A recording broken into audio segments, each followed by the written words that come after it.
And having three of them now, really, I feel it's almost like having one 2/2 flyer and then maybe two that can kill a creature, because chances are we're going to want to drop one of these on turn, not going to want to wait too late and drop one on turn 4. Okay, we'll go ahead and take the map here. This might let us play 17 lands. We might be able to go 11-6 now, and then still have a better shot at hitting our 2 red if we want to get one of these, the giant or the glider. We'll take the Slaughter Cry. I doubt I'll play 2 of them, but nothing else in the pack. Wow, nothing else. I'll take the foil land. Okay, well, I'll go ahead and let the guy have the Ox, if it helps him go even further into white. Okay. Now hopefully we can pick up something good in pack 3. Having 2 Hideous Ends is nice. We kind of need a good finisher. Right now, most of our creatures are kind of utility creatures. Alright, well, Searing Blaze. It's not the best. Now we're going to be kind of... I mean, it's very good removal. It's not the best removal we could have seen. I would have rather had... there's a 2 black mana. I don't know the spell's names very well, but there's a 2 mana black instant that you can tap vampires to add counters to it. That probably would have been better because we want to lean more towards having black. But again, this if we have to wait till turn 6 or 7 to play it, it's really not that bad. We do have the Zendikon, which is a good... Hopefully that one probably won't table, but if we can table even something like Quag Vampires, that wouldn't be too bad. I actually like having a couple of these with a multi-kicker in them, because you can play them early if you want to start pressuring the board, or obviously hold on to them late and play them as big creatures.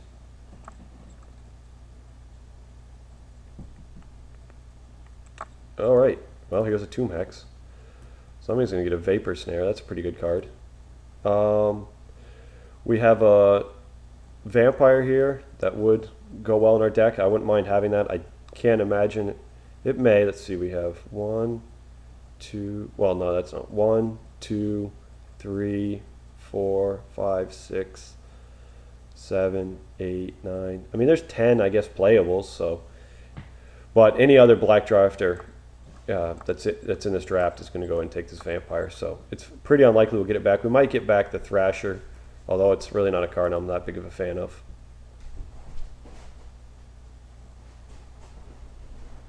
Okay, well, another Tomb Hex. We're going to be pretty set on removal. Let's see, we actually have, what, 1, 2, 3, 4, 5, 6 removal spells, and only 12 creatures. Let's see, Bushwhacker is looking pretty bad. The rest of them are pretty good. So it's a question of whether or not we actually want to pick up a creature. But I still think one of these two will probably table. And so you can never go wrong having a little bit, it's hard to have too much removal. So we'll go ahead and take this. Blue looks like it's pretty open. I've seen a lot of good blue cards this draft. Okay, well, here's the ally I was talking about. There's a chain reaction, which I don't really like. Especially with the removal we have. I mean, there's going to be very rare where they're going to have 4 creatures out and we're not going to have any. And it's at best probably just going to be a 3 for 3 or maybe a 3 for 2.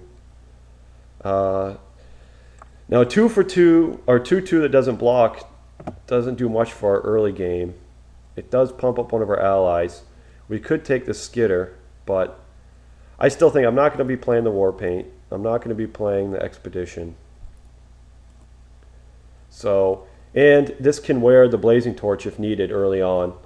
So I think having a 2-drop in the deck is more important than having the Skitter. Although I do like that. Hopefully maybe 1 or 2, we'll see 1 or 2. Okay, here we've got the Hedron Rover, which isn't really that good. We've got enough 4-drops now. So, the Ravager, I actually don't mind this that much. especially in a real aggressive deck. This isn't the deck for it, but if you can get one that can curve out, has a turn 1, 2, 3, 4 play, and you can get them down pretty low on life totals, and then just ping them to death with the last 3 or 4 lands in your hand, it works out pretty well. And for the most part, if you have a nice aggressive deck, this may be the one. They can't afford to remove this, and so they have to kind of let you ping them for 2 or 3. But for us, we're going to take the Rough Rider. It's a 3-drop, which we need. I'm not going to be playing these Slaughter Cries. I might play one of them, but all the 3-drops we can get are going to help. Wow, that's a late Searing Blaze.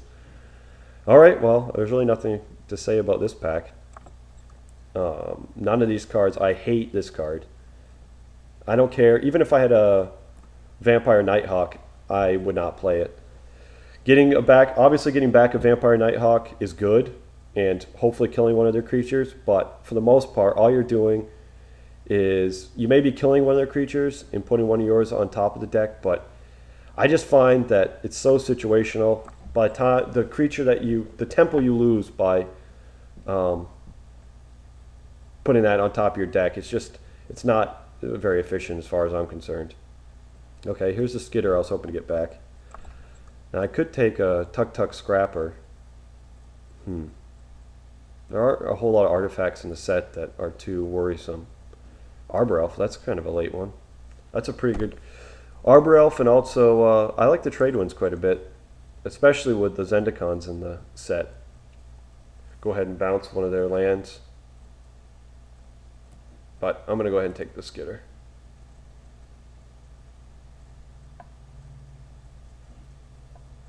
Okay. Some other good, good blue cards. Nemesis Trap is alright. If they're playing white, obviously it's much better. Oftentimes leaving open 6 mana. It's pretty obvious though. Unless it's real late in the game. They'll know that you got some trick. The other question is, do we take the Thrasher? We've got to see. Are we playing all these? I don't think we'll play the Bushwhacker. I'm going to go ahead and take the Thrasher. We've got enough removal. Don't need the trap. Okay. Another Arbor Elf. Somebody could have a pretty good mono green deck. Again, coming to play tap lands, I don't like that much, especially with this where we're going to have a lot of late game plays that could really end up hurting us. Everflowing Chalice is an interesting one. We could probably run it in lieu of another land. It would help us get our mosquitoes a little bit quicker. I'll go ahead and pick it up. It may not make the main deck, but it's good to have. Okay, what is this? Dread Statuary. Not a bad card. If we play Mind Sludge, we obviously aren't going to be playing any lands that don't produce mana. I mean, that aren't swamps or mountains. But it's looking, we're going to have a pretty good divide between red and black. So I don't think this Mind Sludge is going to make the deck. I don't need another Thrasher. Question is, do I hate the green card or the white? I guess I'll take the Battle Herda. It's a card that could hurt us the most.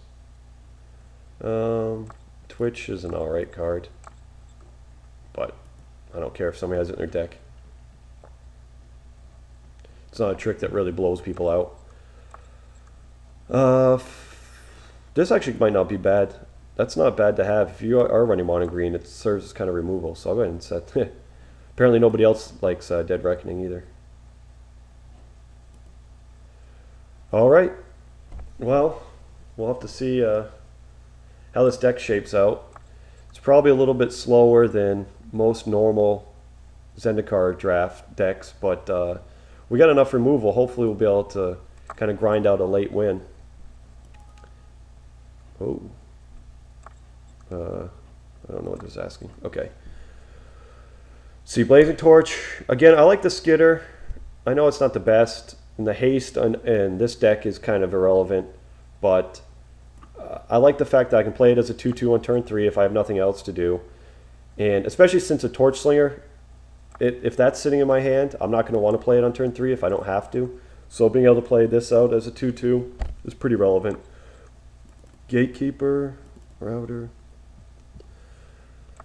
We've got 2 Searing Blazes, so we may not actually run this. I'll put this off to the side. Torch Slinger, Rough Rider, 2 Tomb Hexes, 2 Hideous Ends. May or may not play a Slaughter Cry. And all these are going to make it in.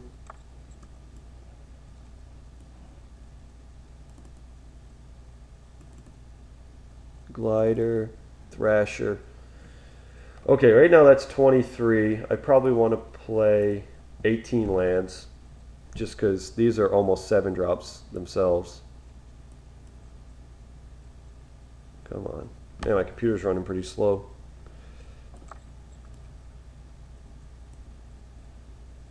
And this is almost like a 5 drop. So if we played these 17, I'd probably cut the, well, no, I wouldn't want to cut that. Even though it can't block, it does power up the cell sword if needed, and again can wear a blazing torch, and at least it applies a little bit of pressure. I mean, it probably won't keep an opponent from attacking, but if I drop this turn 2, they may think I'm an aggressive deck and hold back to block. I don't think the Slaughter Cry, I just don't see having open. We're not going to be attacking early too often, and leaving it back open on defense when we've got a lot of other plays to do probably won't be the best option we have.